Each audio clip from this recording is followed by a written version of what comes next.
وَإِذْ أَخَذَ اللَّهُ مِيثَاقَ النَّبِيِّينَ، اور وہ وقت یاد کرو جب اللہ تعالیٰ نے پختہ عہد لیا تھا نبیوں سے. یہ نبیوں کی ارواح سے اللہ تبارک و تعالیٰ نے ایک عہد لیا تھا. کیا عہد لیا تھا؟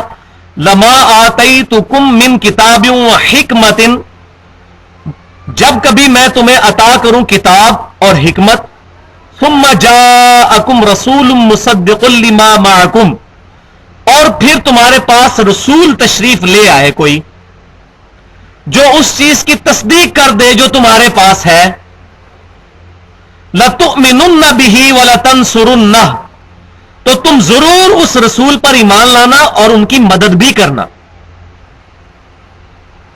دعوت کے کاموں میں اور تبلیغ کی سرگرمیوں میں ایک نبی کو یہ حکم دیا جا رہا ہے کہ جب کبھی تمہارے زمانے میں کوئی اور نبی آ جائے تو تم نے اس کی بھی تصدیق کرنی ہے. جیسا کہ عیسیٰ علیہ السلام کے زمانے میں سیدنا یحییٰ جب آئے تو یحییٰ علیہ السلام نے حضرت عیسیٰ علیہ السلام کے نبی ہونے کی تصدیق کی. تو انبیاء کرام ایک زمانے میں کئی انبیاء بھی آتے رہے، وہ سب کے سب ایک دوسرے کی تصدیق کرتے تھے. لوط علیہ السلام نے ابراہیم علیہ السلام کی تصدیق کی، ابراہیم علیہ السلام نے لوط علیہ السلام کی تصدیق کی. اس طرح انبیاء کرام سے اللہ تعالیٰ نے یہ پختہ عہد لیا تھا جب کبھی بھی میں تمہیں کتاب دوں، حکمت دوں، اس کے بعد رسول آ جائے تمہارے زمانے میں کوئی اور رسول جو کہ تصدیق کرتا ہو جو تمہارے پاس ہے، یعنی تمہاری نبوت کو وہ مانتا ہو تو تم بھی اس کی نبوت کو ماننا.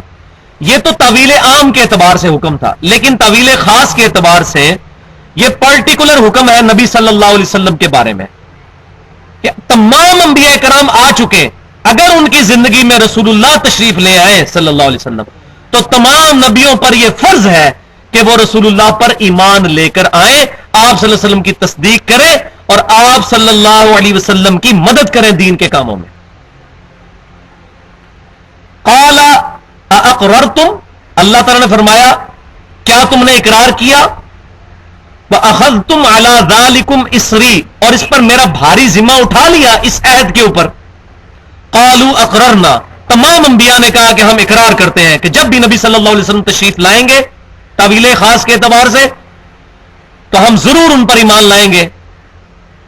قالوا فاشهدوا وَأَنَا مَعَكُمْ مِنَ الشَّاهِدِينَ، تو اللہ نے فرمایا گواہ ہو جاؤ، اب سب ایک دوسرے پر گواہ ہو جاؤ کہ تم نے یہ اقرار کیا ہے اور میں بھی گواہوں میں شامل ہوتا ہوں بذات خود.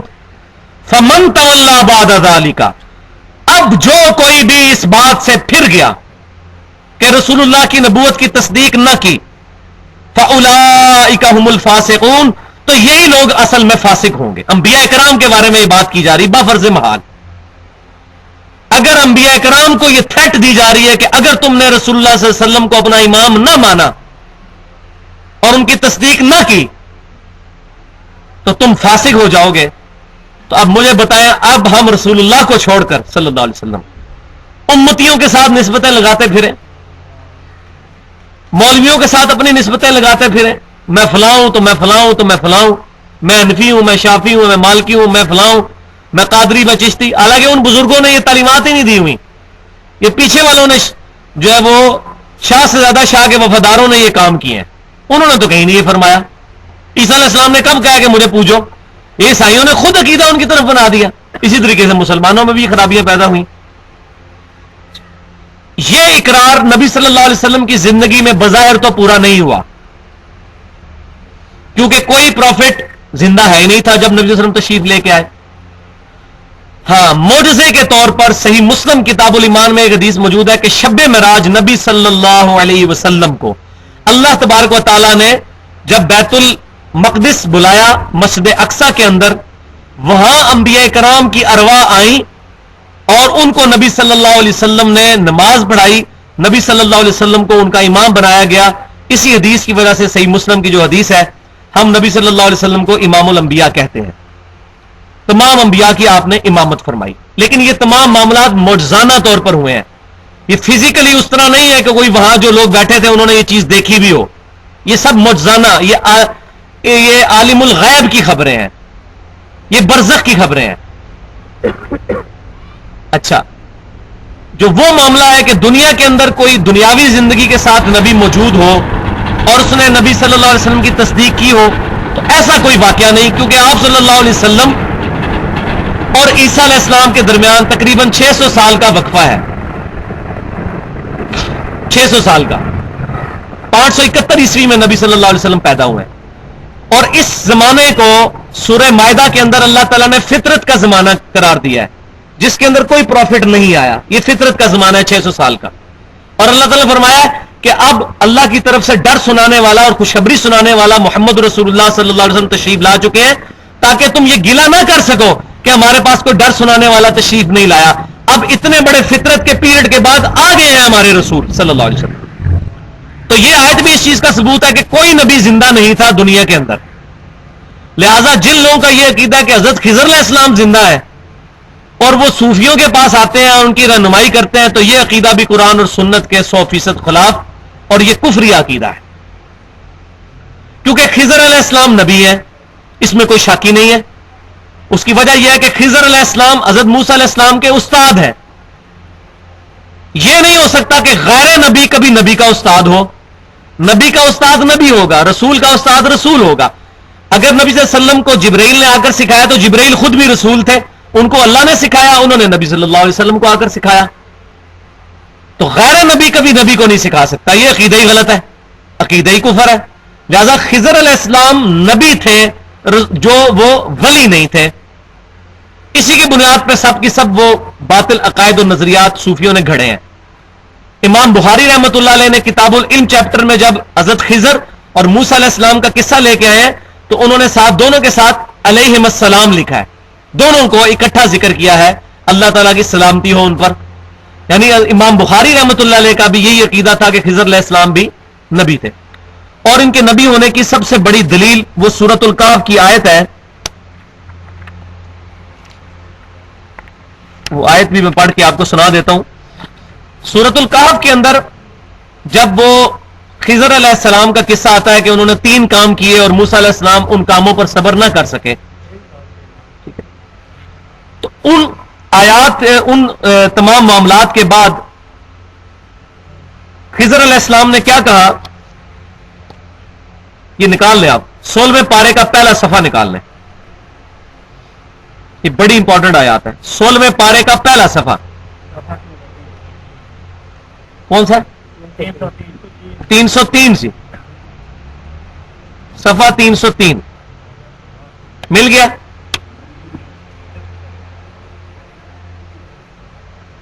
آیت نمبر ہے 82. وَأَمَّا الْجِدَارُ فَكَانَ لِغُلَامَيْنِ يَتِيمَيْنِ فِي الْمَدِينَةِ مل گیا. اسی میں آگے آ رہا ہے فَأَرَادَ رَبُّكَ. پہلی اس آیت کو پڑھ لیتے ہیں. باقی رہی دیوار تو اس کی حقیقت یہ ہے کہ وہ شہر کے 2 یتیم بچوں کی تھی, اس کے نیچے ان کا خزانہ دفن تھا. وَكَانَ أَبُوهُمَا صَالِحًا, ان کا باپ نیک آدمی تھا, اسی کا بینیفٹ اولاد کو ملا. فَأَرَادَ رَبُّكَ, تو تیرے رب نے اس چیز کا ارادہ کیا. حضرت خضر علیہ السلام نے اپنے ارادے کو رب کی طرف منسوب کیا کہ یہ رب کا فیصلہ تھا. اچھا, کیا ارادہ کیا؟ ان یبلغا اشدہما ویستخرجا کنزہما, کہ جب وہ دونوں اپنی جوانی کو پہنچے تو وہ اپنا خزانہ وہاں سے نکال لیں. رحمتم من ربک, ان کے رب کی طرف سے خاص رحمت. وما فعلتہ عن امری, اور جو کچھ میں نے کیا میں نے اپنی مرضی سے نہیں کیا. خضر علیہ السلام کہہ رہے ہیں میں نے اپنی مرضی سے نہیں کیا. ذالک تأویل ما لم تستطع علیہ صبرا, اے موسیٰ علیہ السلام یہ ان باتوں کی تعویل ہے جس پر آپ صبر نہیں کر سکے. اس میں ایک واقعہ یہ تھا کہ انہوں نے بچے کو قتل بھی کیا تھا. اب بچے کو قتل کرنا وحی کے بغیر ممکن نہیں ہے. کوئی اس وقت کشف اور الہام بھی ہوتا تھا. حضرت عیسیٰ علیہ السلام کی والدہ کو الہام ہوا تھا, موسیٰ علیہ السلام کی والدہ کو بھی الہام ہوا تھا, لیکن اس امت میں تو اب ختم ہو چکا ہے, میں نے بتا دیا. لیکن کشف اور الہام کے ذریعے یہ نہیں ہو سکتا کہ آپ کسی زندہ بندے کی جان لے لیں, یہ تو ڈیفینیٹ ہے. کشف اور الہام 100% تو صحیح نہیں ہو سکتا, اس میں بھی شیطان کی دخل ہو سکتی ہے کیونکہ وہ وحی نہیں ہے. صرف نبیوں کو جو وحی ہوتی ہے وہ خالص ہوتی ہے. اب اس میں انہوں نے ایک بچے کی گردن بھی مروڑی, تو یہ بغیر وحی کے نہیں ہو سکتا. اور انہوں نے کہہ بھی دیا کہ میں نے خود نہیں کیا, نہ میں نے اپنی مرضی سے کیا, یہ میرے رب کا حکم تھا. رب کا حکم نبی کے اوپر نازل ہوا, جیسا کہ اسرائیل علیہ السلام بھی اللہ کے نبی ہیں فرشتوں میں سے, اور وہ لوگوں کی روح قبض کرتے ہیں. اگر اس کو دلیل بنا لیا جائے تو آج کوئی پیر کسی بچے کی گردن مروڑ دے کسی مرید کے, ٹھیک ہے, اور وہ کہ جی مجھے تو اللہ تعالیٰ کی طرف سے اشارہ ہوا ہے، میں نے اپنی مرضی سے نہیں کیا، تو کیا خیال ہے؟ ایسا تو نہیں ہو سکتا، کبھی نہیں ہو سکتا. صرف اسرائیل کو اجازت ہے کہ وہ یہ کرے. یہ تھوڑی سی وہ ورڈنگ ہے جو نہیں، یہ عام لوگوں کی بحث ہی نہیں ہے، اللہ تعالیٰ سے سوال کر لیجیے گا. تو اللہ تبارک و تعالیٰ نے اس عقیدے کو بالکل کلیئر کر دیا کہ خضر علیہ السلام نے اپنی مرضی سے یہ سب کچھ نہیں کیا، لہذا یہ عقیدہ بالکل غلط ہے کہ خضر علیہ السلام ولی تھے. دوسری بات، اس آیت میں ہم نے پڑھا کہ انبیاء کرام سے یہ عہد لیا گیا تھا کہ جب رسول اللہ تشریف لائیں گے آپ نے ان پر ایمان بھی لانا ہے، ان کی مدد بھی کرنی ہے. کسی ضعیف سند سے بھی یہ بات ثابت نہیں ہے کہ خضر علیہ السلام کبھی رسول اللہ پر ایمان لائے ہوں اگر وہ زندہ تھے. آج جو یہ صوفی دعویٰ کرتے ہیں ہمارے پاس آتے ہیں، وہ شیطان آتا ہے، اصل میں اس نے خضر کا روپ دھاڑا ہوا ہے، وہ شیطان ہے، پانیوں پہ ان کی حکومت ہے، وہ شیطان ہے، خضر نہیں ہے. خضر تو فوت ہو چکے. اگر خضر علیہ السلام زندہ ہوتے تو ان پر فرض تھا کہ رسول اللہ کے اوپر ایمان لے کے آتے، ورنہ تو وہ فاسق ہو جاتے کہ قرآن کی اس آیت کے تحت. تو خضر علیہ السلام کبھی بھی نبی صلی اللہ علیہ وسلم پر ایمان لانے کے لیے نہیں آئے بنفس نفیس خود صحابہ کرام کے سامنے، کہیں ثابت نہیں ہے. یا انہوں نے کبھی غزوہ بدر میں، غزوہ احد میں نبی صلی اللہ علیہ وسلم کی مدد کی ہو آ کر جنگ کے اندر، کہیں کوئی ثابت نہیں ہے. تو باقی انبیاء کرام کا جو شب معراج اکٹھا ہونا وہ معاملہ ڈیفرنٹ ہے، کیونکہ وہ دنیا میں موجود نہیں تھے، یہ تو دنیا میں موجود تھے بقول ان کے، تو ان کو آنا فرض تھا. تو یہ بھی اس چیز کا ثبوت ہے کہ خضر علیہ السلام دنیا سے جا چکے. اور آخری ثبوت بخاری اور مسلم کی وہ حدیث ہے کہ نبی صلی اللہ علیہ وسلم نے فرمایا کہ جو شخص بھی اس وقت روئے ارض پہ زندہ ہے 100 سال نہیں گزریں گے کہ اسے موت آ جائے گی، اس پر قیامت قائم ہو جائے گی. تو نبی صلی اللہ علیہ وسلم کے زمانے میں جو بھی زندہ تھا 100 سال کے اندر وہ فوت ہو گیا، یعنی وہ زمانہ 100 سال کے اندر ختم ہو گیا. اب تو 100 سال بھی نہیں لگتے، 70-80 سال کے اندر ایک جنریشن ختم ہو جاتی ہے، نئی جنریشن آ جاتی ہے. تو نبی صلی اللہ علیہ وسلم کی پیشن گوئی بالکل صحیح ثابت ہوئی. آخری صحابی ابو طفیل عامر بن واصلہ رضی اللہ تعالیٰ عنہ المتوفی 110 ہجری نبی صلی اللہ علیہ وسلم کی وفات کے 100 سال کے بعد فوت ہوئے. تو صحابہ کرام کا قرن ختم ہو گیا. تو اگر حضرت خضر زندہ تھے اس وقت بقول ان کے، تو تب بھی وہ فوت ہو چکے ہیں. تو یہ جو صوفیوں کے دعوے ہیں ہمارے پاس حضرت خضر آتے ہیں، خضر نام کی کوئی چیز اس طرح کی امت محمدیہ میں کوئی بھی انسان موجود نہیں ہے. وہ ایک نبی تھے موسیٰ علیہ السلام کے زمانے میں، وہ فوت ہو چکے، اللہ کے پاس جا چکے. لہذا یہ عقیدہ بھی میں نے اس حوالے سے آج کلیئر کر دیا، کیونکہ اس کے اوپر سب کے سب لوگوں نے اپنی بنیاد بنائی ہوئی ہے. دوسرا، اس آیت سے یہ بھی پتہ چلا کہ نبی صلی اللہ علیہ وسلم پر اگر ایمان لانا باقی انبیاء کے لیے ضروری ہے تو ان کے ماننے والوں کے لیے بھی ضروری ہے. لہذا صحیح مسلم کتاب الایمان میں یہ حدیث موجود ہے کہ نبی صلی اللہ علیہ وسلم نے فرمایا جس یہودی یا عیسائی نے میرے بارے میں سن لیا کہ میں اللہ کا پیغمبر ہوں اور وہ مجھ پر ایمان نہ لایا تو وہ دوزخ میں جائے گا. لہذا آج نبی صلی اللہ علیہ وسلم پر ایمان لانا بھی ضروری ہے دوسرے انبیاء کے امتیوں کے لیے بھی.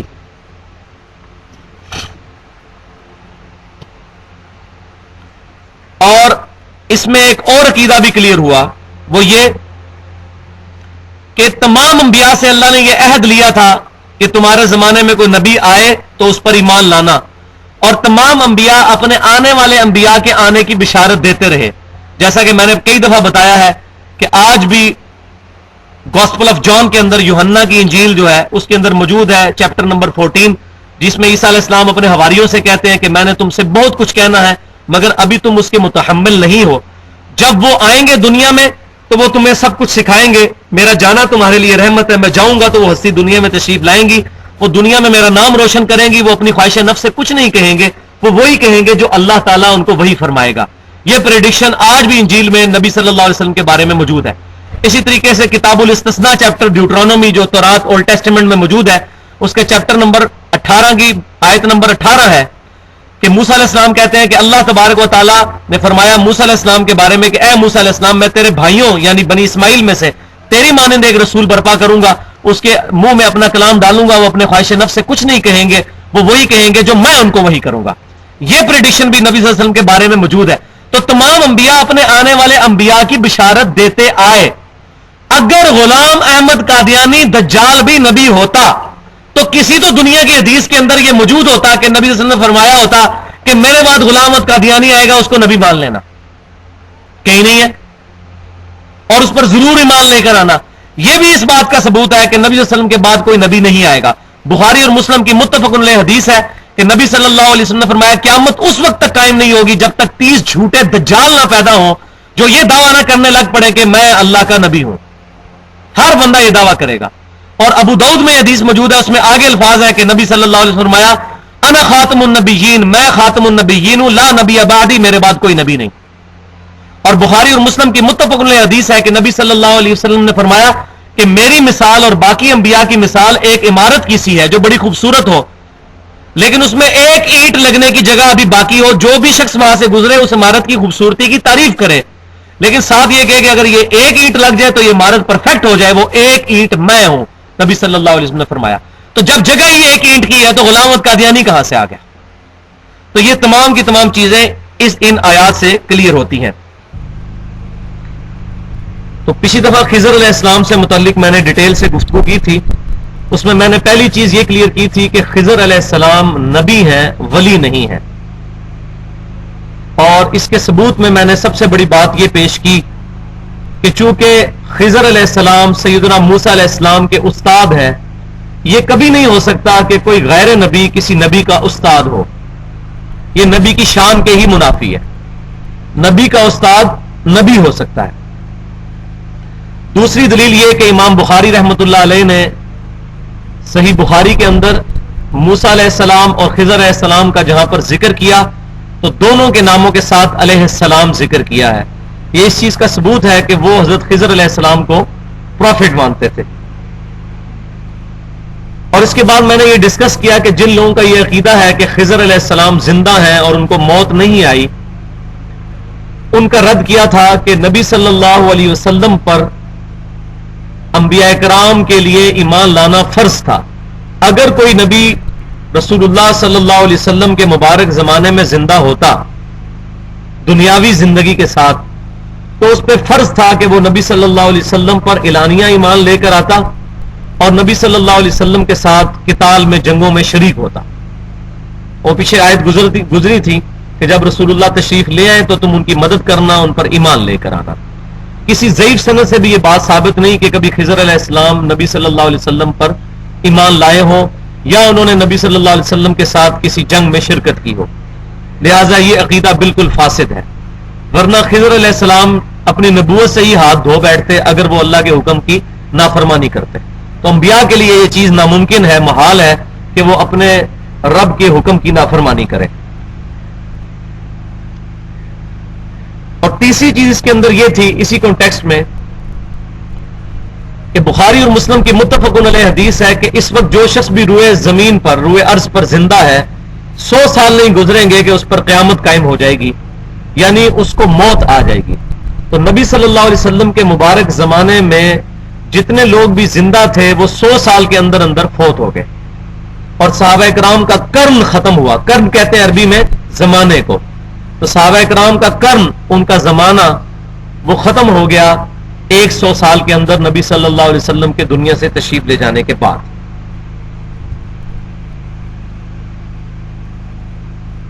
چوتھی چیز اس کے اندر یہ کہ کئی صوفیاء ہیں جو یہ دعویٰ کرتے ہیں کہ ہمیں خضر علیہ السلام ملتے ہیں اور خضر علیہ السلام ہماری رہنمائی فرماتے ہیں جیسا کہ موسیٰ علیہ السلام کی رہنمائی کی تھی, اور وہ اس بنیاد کے اوپر شریعت کا مذاق اڑاتے ہیں اور کہتے ہیں کہ ہم اہل معرفت ہیں. اور جب ان کا رد کیا جاتا ہے کتاب و سنت سے تو وہ کہتے ہیں علم بس کریو یار, حالانکہ ہمارے پورے کا پورے دین کی بنیاد ہی علم پر ہے. انما یخش اللہ من عبادہ العلماء, اللہ کی معرفت اہل علم کو ہے, علم کے بغیر کوئی چیز نہیں ہے.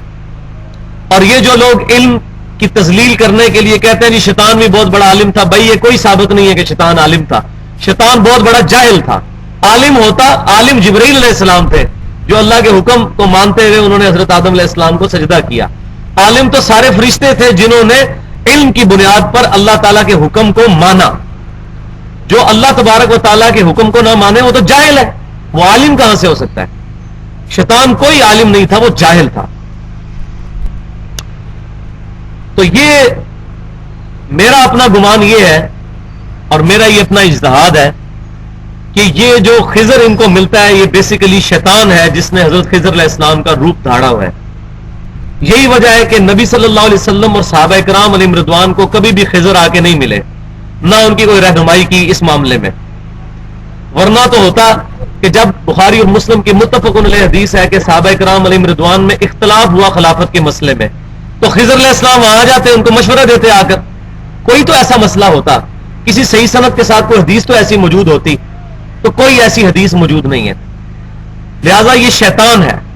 اور اس کے ثبوت میں وہ بھی حدیث ہے کہ ان صوفیاء کا یہ کہنا ہے کہ خضر علیہ السلام کی حکومت پانیوں پر ہے، پانی پر حکومت ہے حضرت خضر علیہ السلام کی۔ تو پانیوں پہ کس کی حکومت ہے؟ اللہ تبارک و تعالیٰ کی حکومت ہے۔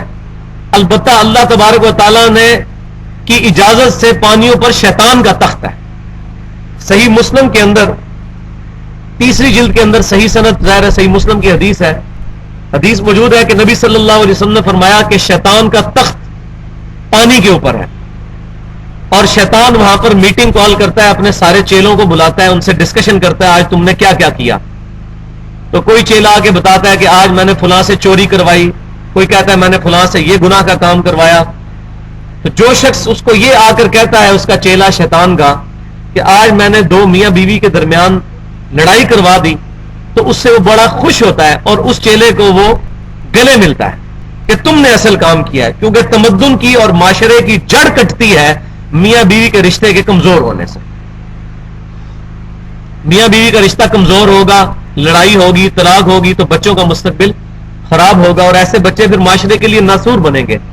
نہ ماں کی طرف سے ان کی کوئی نگہداشت ہوگی، نہ والد کی طرف سے کوئی ان کی پرورش کے معاملے میں صحیح طریقے سے ان کو ان کے ایشوز کو ایڈریس کیا جا سکے گا۔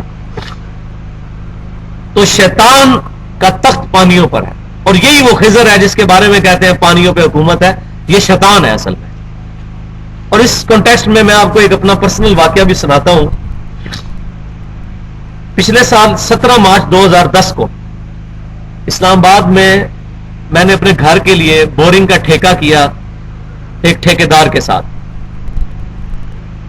اس سے یہ طے پایا کہ 40,000 روپیہ وہ لے گا اور 220 فٹ جو ہے وہ بورنگ کرے گا، کیونکہ وہاں کافی زیادہ، ہمارے یہاں جہلم میں تو 20 25 30 فٹ کے اوپر پانی نکل آتا ہے، لیکن اسلام آباد میں پانی کی بڑی قلت ہے، تو 200 سے اوپر ہی جا کے پانی نکلتا ہے، اور اکثر اوقات نہیں بھی نکلتا۔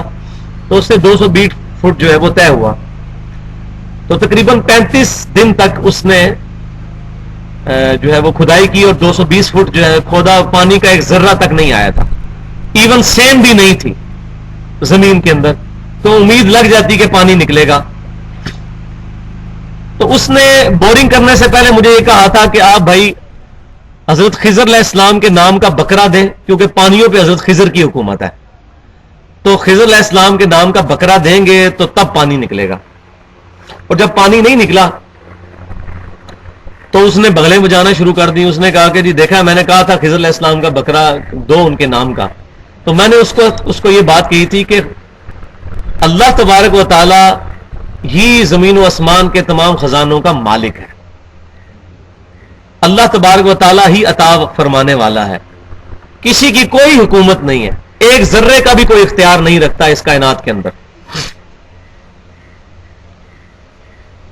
تو وہ کہنے لگا خضر علیہ السلام کی پانیوں پہ حکومت ہے۔ میں نے کہا خضر علیہ السلام جن کو تم کہہ رہے ہو وہ شیطان ہے، خضر علیہ السلام تو فوت ہو چکے ہیں۔ کہتا جی آپ تو بڑے گستاخ ہیں، جیسا کہ گستاخی کا فتویٰ تو ہماری نوک پہ ہوتا ہے، جو بھی حق بات کرے اس کو گستاخ کہہ دیتے ہیں۔ تو میں نے کہا گستاخ تو آپ ہیں جو کتاب و سنت کی تعلیمات کا مذاق اڑا کے تو ایسی بات کر رہے ہیں۔ میں نے کہا جس کو تم خضر سمجھتے ہو نا، اس کو اس کے سمیت زمین و آسمان کی ساری مخلوقات اپنا پیشاب بھی نہیں روک سکتی، کسی کا پانی کیا روک سکتی ہیں؟ کوئی دنیا سے بڑا بزرگ اپنا پیشاب روک کے بتا دے۔ انسان تو اپنا پیشاب روکنے پر قادر نہیں ہے، کسی کا پانی یا روٹی کیسے یا رزق بند کر سکتے ہیں؟ کہتا ہے تم تو پکے گستاخ ہو، تمہارا پانی نہیں نکلے گا۔ تو خیر جب میں نے بورنگ شروع کروانی تھی اس سے پہلے 2 نفل پڑھ کے اللہ تعالیٰ سے دعا کی، کیونکہ ادھر علاقے میں پانی بڑا کم تھا۔ جب 220 فٹ تک بورنگ کر لی، پانی نہیں نکلا، اس نے کہا جی دیکھا، میں نے کہا تو کہتا جی اب تو وقت نکل چکا ہے، اب تم خضر علیہ السلام کے نام کا بیل بھی دو گے تب بھی پانی نہیں نکلے گا، تم نے گستاخی کی ہے۔ تو بورنگ کا ٹھیکہ ختم ہو چکا ہے، اب اگر تم نے مزید آگے بورنگ کروانی ہے تو 1500 روپیہ ایک دن کے چارج ہوں گے۔ تو میں نے کہا ٹھیک ہے 1500 روپیہ ایک دن کا. تو اس نے اگلے دن پھر 1500 پر ڈے کے اوپر ٹھیکہ کیا. اگلے دن آ کر اس نے 8 فٹ جو ہے کھدائی کی تو 228 فٹ جو ہے وہ بور ہوا لیکن پانی نہیں نکلا. اس دوران وہ کہنے لگا جی ادھر ایک مائی ہے جی وہ پانی دم کر کے دیتی ہے, وہ ایسے بور میں پھینکے تو پانی نکل آتا ہے. میں نے کہا یار تم میرا پانی نہ نکلے لیکن میں نے اپنا ایمان تو برباد نہیں کرنا, میرا یہ عقیدہ ہی نہیں ہے. پانی دینا نہ دینا یہ تو اللہ کی مرضی ہے, لیکن یہ حرکت میں نے نہیں کرنی جو تم مجھے اس طرح اوٹ پٹانگ مشورے دے رہے ہو. اچھا اگلے دن جب دوسرا دن, پہلی دیہاڑی اس کو 1500 دی, اس سے اگلا دن آیا تو صبح سویرے 8 بجے جب اس نے بورنگ کا کام شروع کیا, روزانہ تقریباً وہ 12 گھنٹے بورنگ کرتا تھا. 35 دن تک کی اس نے, کیونکہ پتھر آتے ہیں اور بعض اوقات ایک پتھر کو ریموو کرتے ہوئے بھی 8-10 دن لگ جاتے ہیں, پتھر کو توڑنا پڑتا. وہاں 5 پتھر جو ہے وہ ٹوٹے. اگلے دن آ کے اس نے صبح بورنگ کے لیے جیسے ہی پہلی دفعہ وہ بورنگ کا انسٹرومنٹ ڈالا تو پتھر کٹا اور اس نے جب کھینچا تو 50 فٹ پانی نیچے کھڑا ہو چکا ہوا تھا. یعنی وہ پتھر کے ہٹنے کے بعد پانی زمین سے نکلا, اور یہ پانی جو پتھر کے نیچے سے نکلتا ہے یہ پانی کبھی بھی گرمیوں میں خشک نہیں ہوتا. جیسا کہ آپ کے جسم میں بھی آپ دیکھیں کہیں سوئی داخل کرے تو خون نکلتا ہے, لیکن اگر وہ سوئی کسی رگ کے اوپر جا کے لگے نا تو خون بڑے پریشر سے نکلتا ہے. اس طرح زمین کے نیچے بھی اللہ تبارک و تعالیٰ نے دریا اور رگیں پانی کی بھائی ہوئی ہیں. اگر وہاں جا کے آپ کا بور اتر جائے تو وہ پانی بڑے پریشر سے نکلتا ہے اور کبھی خشک بھی نہیں ہوتا. وہ واٹر ٹیبل جو ہے وہ بارشوں کی وجہ سے, سیپیج کی وجہ سے نہیں ہوتا, بلکہ زمین کے نیچے جو دریا بہتے ہیں, جیسا زمین کے اوپر دریا بہتے ہیں اس طرح زمین کے نیچے بھی دریا بہتے ہیں جو کہ گلیشیئر سے چلتے ہیں, وہ ان کے ساتھ میچ کر جاتا ہے. تو پانی نکل آیا. اس نے جناب صبح سویرے 8:30 بجے ہمارے چوکیدار نے فون کیا جی مبارک ہو سر پانی نکل آیا. تو میں پھر شام کے وقت آفس سے فارغ ہو کے آیا تو وہ میں نے اس کو کہا چلو آج کا دن تم پورا کرو. کہنے لگا جی پانی اتنے پریشر کا ہے کہ بوکی نیچے ہی نہیں جاتی ہے, اتنا زیادہ پانی ہے اور 50 فٹ پانی کھڑا ہے. تو میں نے اس کو کہا یار اگر دنیا میں کسی کا پانی حضرت خضر روک سکتے تو میرا روکتے, کیونکہ میں نے تو اتنی گستاخیاں کی تھی. تمہارے حضرت خضر کے بارے میں جو شیطان ہے وہ حضرت خضر تو فوت ہو چکے ہیں. تو پھر میں نے اس کو پھر توبہ کروائی, الحمدللہ اس کے عقیدے کی اصلاح کی. تو اس کی 12 مشینیں بورنگ کی اور وہ یہی کام کرتا ہے. وہ گولڈا شی والوں کے ساتھ اس کی بڑی عقیدت بھی تھی. تو میں نے اس کو پھر بات سمجھائی کہ یہ ساری کی ساری چیزیں اوٹ پٹانگ ہے. اگر میں تمہارے کہنے پہ بکرا دے دیتا, اگر ضعیف الاعتقاد ہوتا, یا پانی دم لا کے پھینک دیتا, اس کے اندر پانی تو نکل نہیں تھا اور وہ ڈال دینا تھا بزرگوں کے کھاتے کے اندر. تو یہ استقامت دکھائیں تو اللہ تبارک و تعالیٰ کی طرف سے کرم نوازی ہوتی ہے. یہ ساری کی ساری چیزیں, بعض اوقات کسی عورت کو امید لگنے والی ہوتی ہے اولاد کی, اس سے جسٹ 1 مہینہ پہلے شیطان جو ہے وسوسہ ڈالتا ہے جی فلاں بزرگ کے مزار پہ جاؤ, جس طرح یہ جیل میں پیر ہرا بنا ہے جی پیر ہرے چلے جاؤ ہرے ہونے کے لیے. تو مجھے بتائیں یہ دنیا کے اندر لاکھوں کروڑوں کتے جو ہیں جن کے 5-5 10-10 بچے ہوتے ہیں, یہ کون سے دربار پہ جا کے تو اولاد مانگتے ہیں؟ سانپوں کے کتنے بچے نکلتے ہیں, یہ کس مزار پہ جا کے منت مانگتے ہیں؟ یہ تمام کی تمام چیزیں جو ہیں وہ فرسودہ خیالات اور قرآن و سنت کی تعلیمات کے منافی ہیں. تو الحمدللہ 23 اپریل 2010 کو پھر جمعۃ المبارک کے دن یہ پانی نکلا.